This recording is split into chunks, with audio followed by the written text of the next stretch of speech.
Naquele tempo, vendo Jesus as multidões, subiu ao monte e sentou-se. Os discípulos aproximaram-se e Jesus começou a ensiná-los. Bem-aventurados os pobres em espírito, porque deles é o reino dos céus. Bem-aventurados os aflitos, porque serão consolados. Bem-aventurados os mansos, porque possuirão a terra. Bem-aventurados os que têm fome e sede de justiça, porque serão saciados. Bem-aventurados os misericordiosos, porque alcançarão misericórdia. Bem-aventurados os puros de coração, porque verão a Deus. Bem-aventurados os que promovem a paz, porque serão chamados filhos de Deus. Bem-aventurados os que são perseguidos por causa da justiça, porque deles é o reino dos céus. Bem-aventurados sois vós, quando vos injuriarem e perseguirem, e mentindo disserem todo tipo de mal contra vós, por causa de mim. Alegrai-vos e exultai, porque será grande a vossa recompensa nos céus. Palavra da salvação. Glória a vós, Senhor.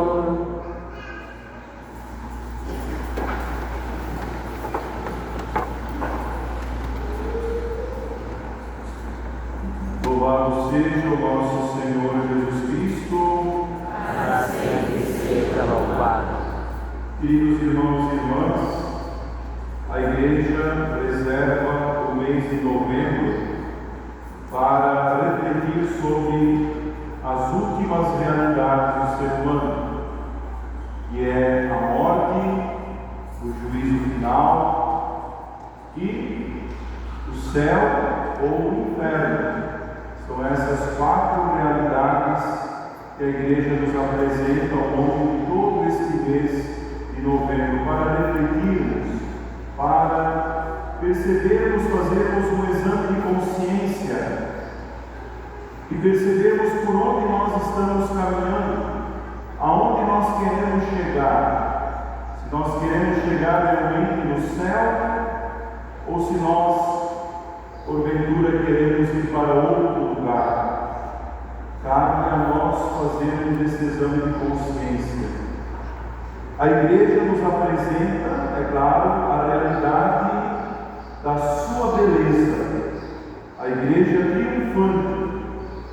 Ontem, dia de finados, pecados, nós refletíamos a realidade da igreja padecendo, as almas do purgatório.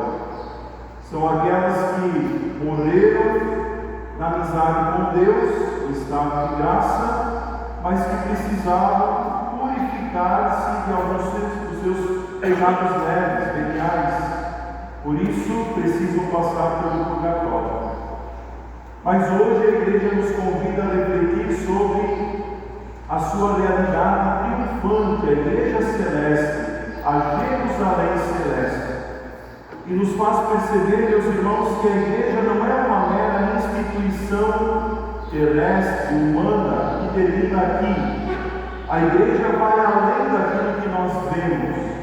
A igreja tem toda uma estrutura bela, bonita nesta terra, de hierarquia, as belezas das estruturas da igreja, mas ela não se reduz a isso.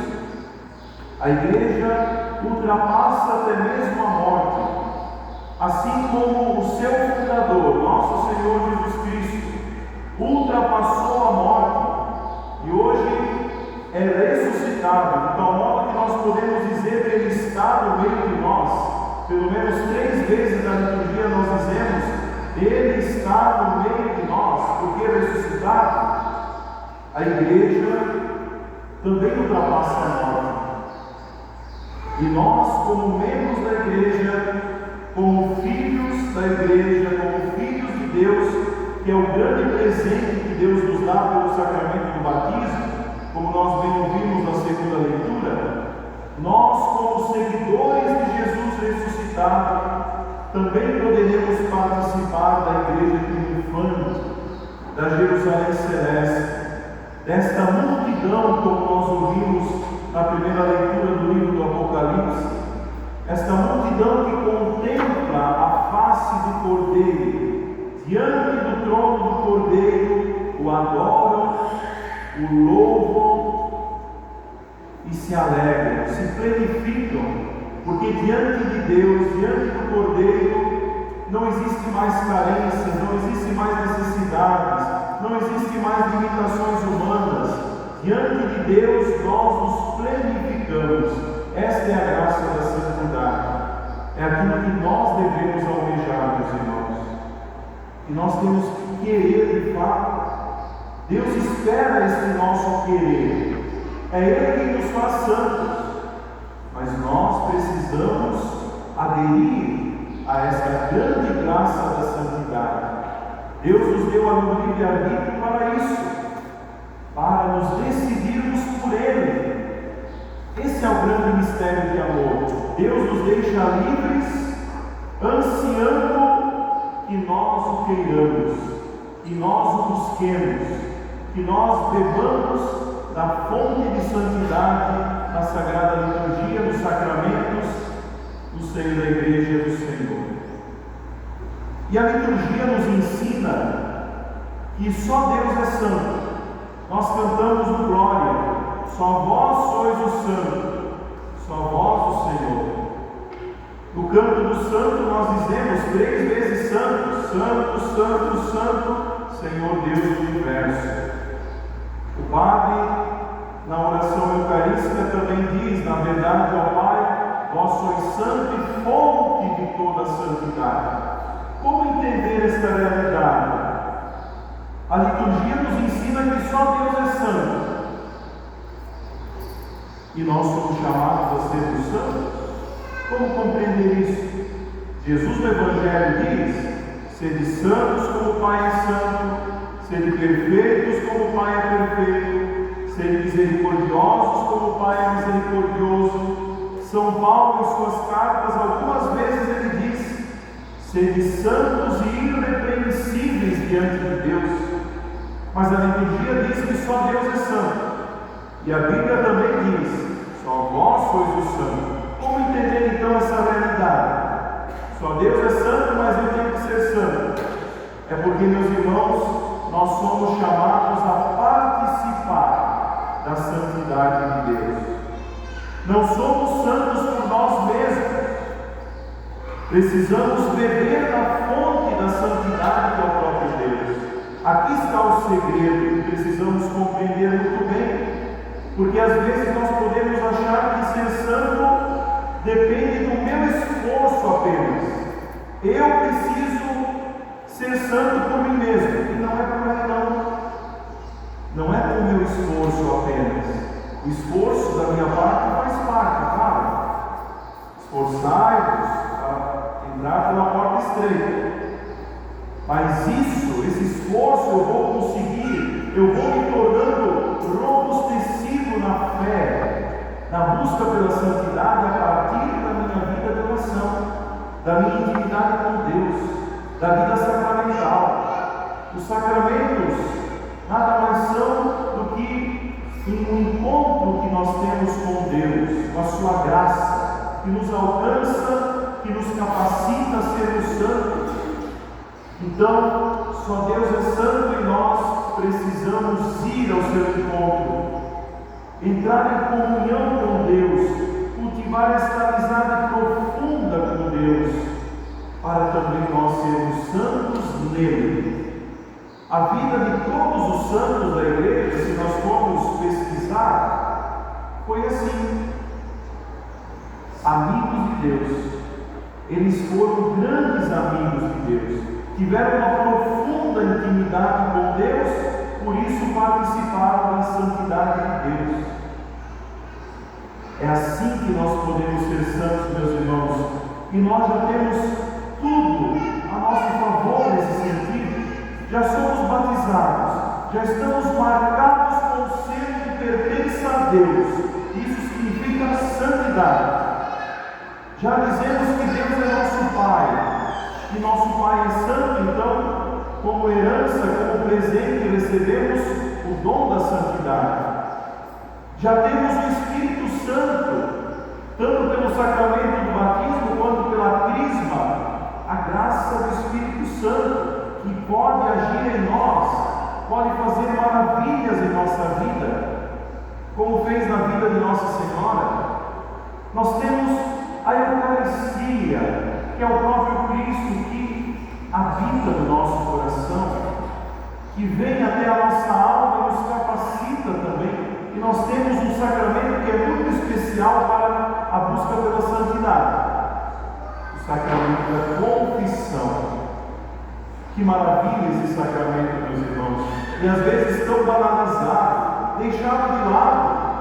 Precisamos levar mais a sério esse sacramento, porque nós somos pecadores, muitas vezes nos desviamos do caminho, e Deus nos dá uma oportunidade maravilhosa de retomar o caminho da santidade pelo sacramento da confissão, porque São João Paulo II já dizia que o que ser santo é lutar contra o pecado. O santo não nasceu santo, mas ele foi progredindo, buscou se deixar moldar pela misericórdia de Deus, pela graça de Deus, e buscou muitas vezes o sacramento da confissão. Por isso hoje São Santos é lutar contra o pecado. Então, meus irmãos, se nós não estamos buscando a santidade na nossa vida, nós estamos perdendo tempo, porque a nossa vida nesse mundo é justamente para isso, para buscar a santidade. Sendo eu um bom padre, cumprindo com a minha missão de sacerdote, mas você também no seu ambiente familiar, no seu ambiente profissional, no seu trabalho, em todos os contextos por onde você passa, lutar, buscar a santidade nas pequenas coisas. É isso que as bem-aventuranças nos ensinam no dia de hoje, nesse Evangelho, o itinerário da santidade. Bem-aventurados os pobres em espírito, felizes aqueles que são desapegados, aqueles que sabem renunciar para se apegar às coisas celestiais, às virtudes, aos valores cristãos, a boa conduta, a vida de caridade, as boas obras, a misericórdia, a compaixão, assumindo as características de Deus. Bem-aventurados os mansos que se deixam tocar, bem-aventurados os puros de coração, aqueles que têm uma pureza interior. que não ficam pensando ou maquinando coisas contra as pessoas, mas têm uma pureza e até mesmo uma inocência, o querer bem às pessoas, a pureza no falar, no olhar, no agir, no pensar. Isso, meus irmãos, é buscar a santidade. No Salmo nós ouvimos: Senhor, quem morará em vossa casa? Aquele que tem um coração puro, que tem mãos puras, inocente o seu coração. Esses herdarão o reino dos céus. Então não vamos perder tempo com coisas vãs, com coisas que não nos levam para cima, mas nos levam para baixo. Vamos investir na santidade, meus irmãos. Olhemos para as bem-aventuranças, olhemos para Jesus, a vida de Jesus é o nosso espelho, é a nossa referência maior. Vamos buscar a vida dos santos, que foram toques da graça ao longo da história da igreja. Quais são os heróis que nós temos como referência? Nós não podemos mais colocar como heróis aqueles que estão nos desenhos animados, astros e estrelas que se dizem por aí de jogadores de futebol, de artistas em novela, de filme. Vamos parar com essa besteira, estamos perdendo tempo com tudo isso. Vamos olhar para as referências que a própria igreja nos apresenta, luzeiros de santidade. Esses são os verdadeiros heróis, porque venceram a si mesmos, suas vontades egoístas, venceram o mundo, venceram o diabo, venceram o pecado e hoje triunfam na eternidade. Não vamos perder tempo com coisas vãs. Peçamos ao Senhor, então, meus irmãos, que nos ajude a caminharmos no caminho da santidade. E quanto mais nós olharmos para os santos, procurarmos um pouco da sua história de vida, mais nós vamos nos inspirar, nos impulsionar para esse mesmo caminho. Leitura do Evangelho, leitura da vida dos santos, vida sacramental, participar da Santa Missa, confissão, e assim nós estaremos caminhando com segurança no caminho da santidade, no caminho do céu.